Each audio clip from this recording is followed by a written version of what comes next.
What's up again, real estate enthusiasts? This is now episode number 3 of our 7th segment regarding timelines relative to real estate. And today we're doing the 30,000 foot bird's eye view of the mortgage underwriting process, the loan approval process, and how it relates to your closing.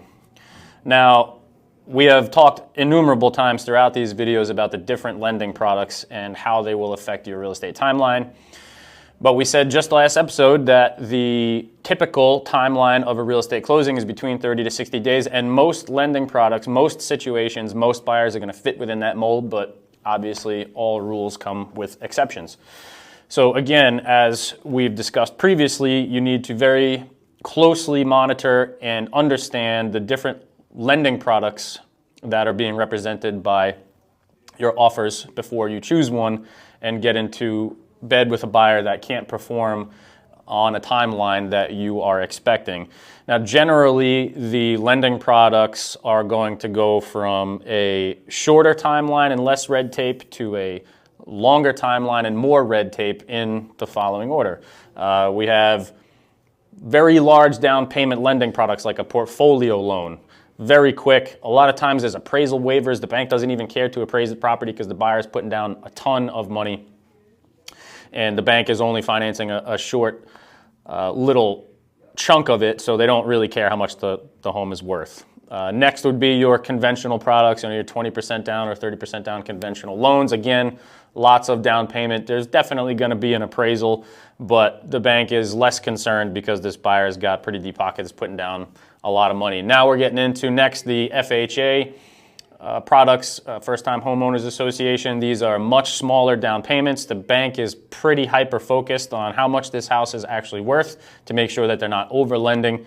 And the buyer's debt-to-income ratio and all the different things that come into play when the bank is considering whether or not this buyer is bankable, is creditworthy, are heavily scrutinized. This is going to take a little bit longer. VA, now we're, with the FHA and the VA loans, we're introducing government authority. The Veterans Association is a government entity. These laws have to be followed and then checked by the government to make sure that everything's been done correctly by the bank. Takes a little bit longer. Your USDA loans, your agricultural loans for that type of property, farmland and the associated types of property are going to take a little bit longer. And then, if the buyer is looking for down payment assistance from a local municipal government or the state government or whomever it may be, again, we're introducing another government entity, another layer of oversight and scrutiny, literally another set of people, another set of eyes or group of eyes that are going to be looking at this mortgage application and your real estate sale and giving their color and their mandates on whether or not we can progress to the next point. So you understand it could take a little bit longer than the 60 days in some cases if we have a lot of red tape and a lot of different government oversight bodies involved in your transaction. So it's all up to you to really get involved with these mortgage pre-approvals prior to signing a purchase and sales agreement with a particular buyer, understanding them as well as you possibly can so that you know the timelines. If you need to get out of your property relatively quickly and you sign up with an FHA buyer with down payment assistance from the state, you're going to have a handful of problems, right? So that mortgage application, that initial pre-approval application that your buyer is endeavoring in is really your best avenue to the quickest real estate sale, and that's guidepost number 1. Next to the appraisals and the home inspection we spoke about in the previous episodes in this segment, those need to happen immediately. There's no excuse really for a buyer not making a mortgage application immediately and scheduling those inspections and appraisals immediately. If by some chance you've gotten into bed with a buyer that hasn't even done a pre-approval yet, it's up to you to crack that whip, make sure that they're diligently applying for mortgages within, typically speaking, a week. 4 days to a week on most purchase and sales contracts are the dates before which a buyer must prove that they've entered into a mortgage application.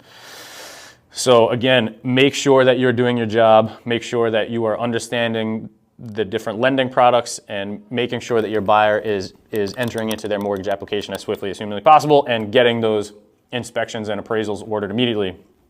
Next is the underwriting process.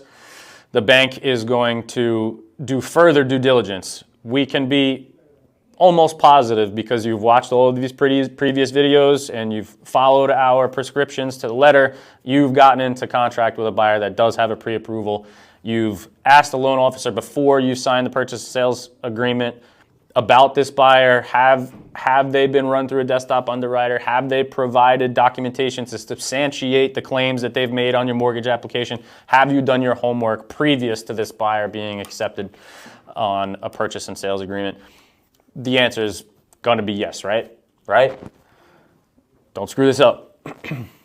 So your buyer is almost already there, halfway through the mortgage application and underwriting process by the time you've signed a purchase and sales agreement. From there, it's typically somewhere between 2 weeks to 30 days before the bank has completed their underwriting process, and we've gotten to step 4, which is a conditional approval. They say, Mr. and Mrs. Buyer, you are approved for this mortgage with the following conditions, and they could be varied. It's very dependent on temporal circumstances, on the buyer's circumstances. Let's take, for example, when the mortgage application is being reviewed and the underwriting process is ongoing. By the time the bank arrives at an approval, it's a week to 10 days before the end of the month, and they want to make sure that there aren't any changes in the buyer's situation at the end of the month. They want to see that next bank statement. They want to see that the buyer situation is the same, getting closer to closing, and then the bank is going to be confident enough to say, all right, now you are fully approved for this mortgage, we have the mortgage commitment, and we can work on getting to clear to close. That is the conditional approval. Now, the buyers satisfying these conditions to get to the approval is purely on them and vis-a-vis on you, because you need to crack that whip all the time. You need to make sure that everybody involved with this transaction is doing their job quickly, so you're not stuck making extra mortgage insurance and other payments on holding costs for the house. Once we've gotten to that mortgage commitment, it's typically somewhere in the 7 days range before closing. And then the bank, as we described, is going to be doing their paperwork to reach the clear to close. They have their documents in place. They have their ducks in a row to actually go to the closing table and get everything signed. Now, when I say it's up to you, I really mean it is up to you to get those mortgage conditions satisfied, and several of them are purely on you. They have nothing to do with the buyer. We're going to talk about that in the next segment, which goes over documentation, important documents that you as a seller need to provide so that the bank and all the different government oversight bodies, the attorneys, can verify that the transaction is ready to move to the next step. Things like smoke certifications and final water readings, and et cetera, et cetera. We'll go over that in the next episode. We'll see you there. Don't forget to like and subscribe if you love this content. There's a lot of alpha in here. We're giving away all of our secret sauce so that you, Mr. and Mrs. Seller, can do so without a Stinkin Realtor. We'll see you later.